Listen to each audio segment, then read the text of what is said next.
Hey guys, I have another birthday dinner tonight. Tonight is my actual birthday, just for the record. It's February 19th. It's day 31 of the Trump presidency. So I have a dinner tonight and a dinner tomorrow, so I'm going to have to kind of rush through this one, but I'm here. I get a gold star or whatever the fuck you get when you do shit you say you're going to do. Trump and Zelensky are beefing super hard in the media right now, and it's not good. Trump is calling Zelensky a dictator.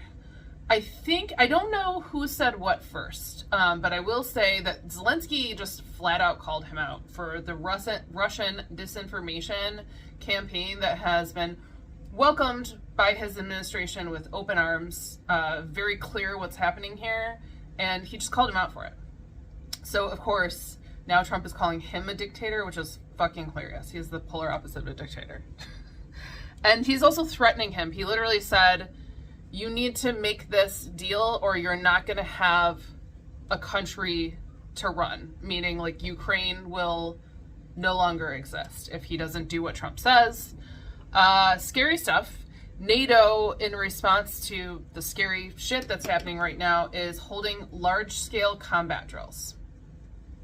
Not surprised, totally understand, and honestly, smart of them, sadly for all of us, that this is what's happening. But I think Trump is making it super fucking clear that he is Putin's baby boy.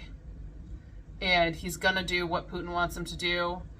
These guys are all in cahoots together, and it is what it is. United States, again. United States, the word America, the words United States no longer means what it meant a couple months ago.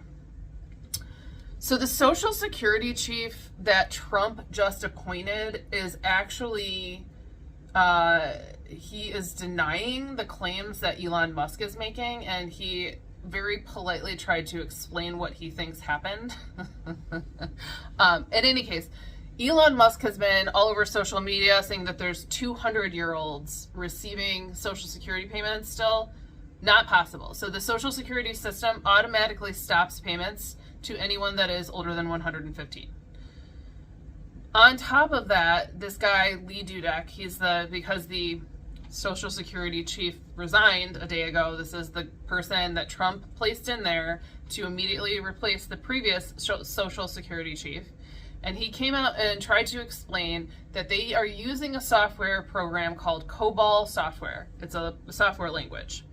And essentially, long story short, that software doesn't record birthdays. Not that it doesn't record them at all, but it doesn't record them in the portion of the data maybe that Musk was looking at. In any case, when it defaults the birthdays to 150 years old. So I'm assuming that that's where Elon Musk is getting this information. Not to say that there's no fraudulent payments in the system. In fact, they have clawed back millions and millions of dollars. They do it yearly. They actually also want to update the software, but it's going to cost them over $9 million, which is it's like literally no fucking money when you look at the money that the government spends on other shit. But it should tell you how unimportant it is to them to actually upgrade anything or make things better for us. The total payments that they have identified that were given in error, because often these payments are accidental overpayments to living people. Again, they get clawed back, and it's 1% of the total fucking Social Security budget. So they do actually go in and do audits of the system. Anyways, the guy was basically like, yeah, that's great. I hope Elon Musk can actually find real payments that are being sent in error. That's wonderful. We love it. That being said, the Social Security Administration is one of the last places they should be looking. We have very few errors, and there's a lot of other government fraud, waste, corruption, etc. that he could actually be fucking spending better time looking at. He didn't use those words, but anyways. There was another plane crash. I don't know if it's today or last night. In any case, it happened in Arizona. 2 small planes collided mid-air. That is very directly an air traffic control problem. We all know why. I know Elon wants to create this fucking false fabricated crisis so that he can make a bunch of money off of this, just like he's going to make a bunch of money off of his explosive police vehicles. In any case, unfortunately, 2 people died. It's very sad and scary that a country with this many resources is allowing these freaks to come in and completely dismantle everything that we've taken literally hundreds of years, actually, to build.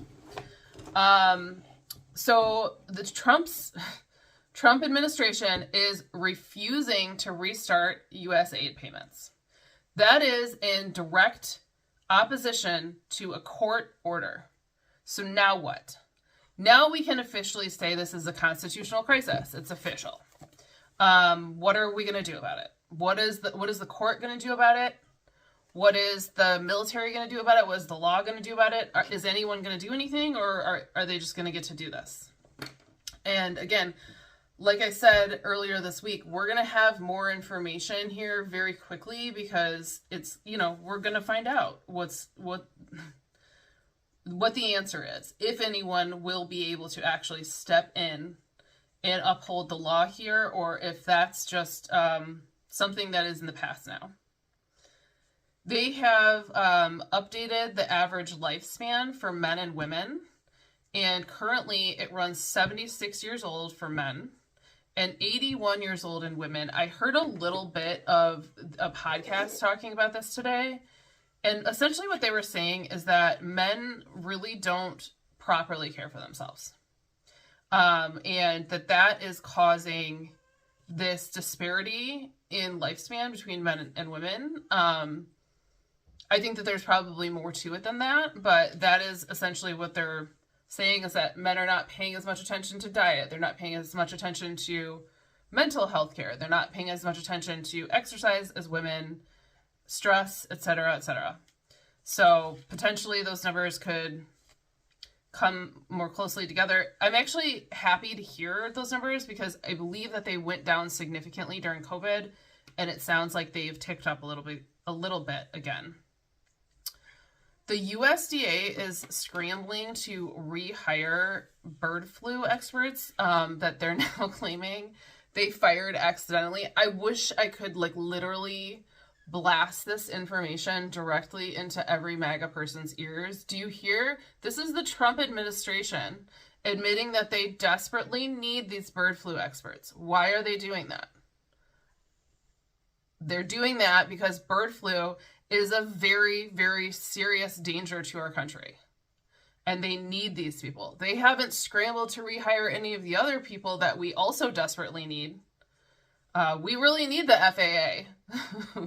We need a lot of these things, but this is one of the only agencies, other than the nuclear arms experts, that they're like, oh shit, we didn't fucking mean to fire these people because we actually really need this right now. Bird flu is becoming a huge problem for our country.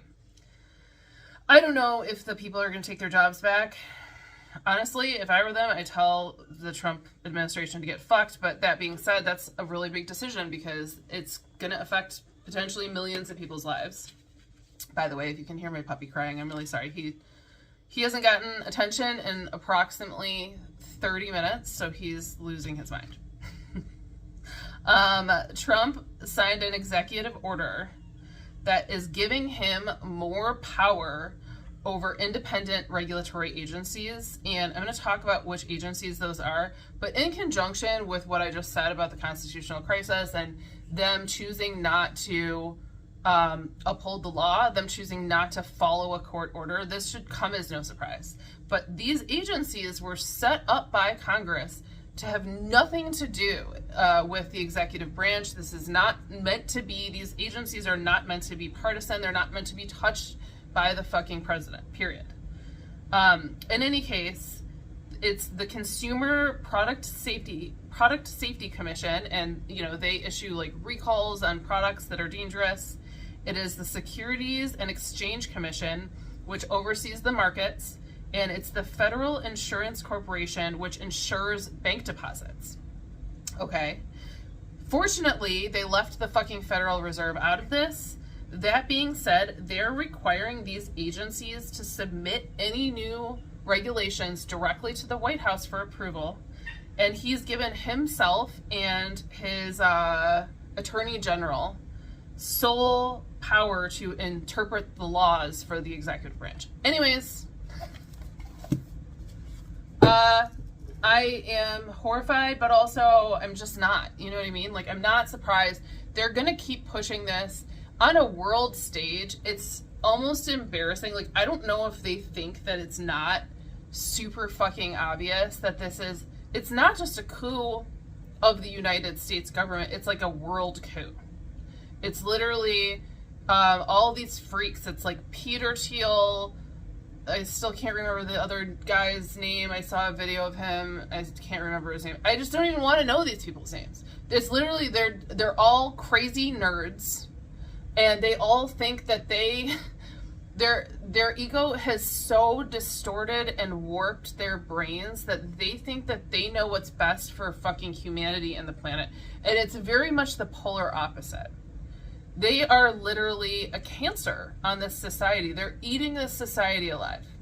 And I think the upside of all of this is stuff like this never ever lasts. It never works. It may work for a period of time. It typically works for somewhere between 2 and 10 years, right?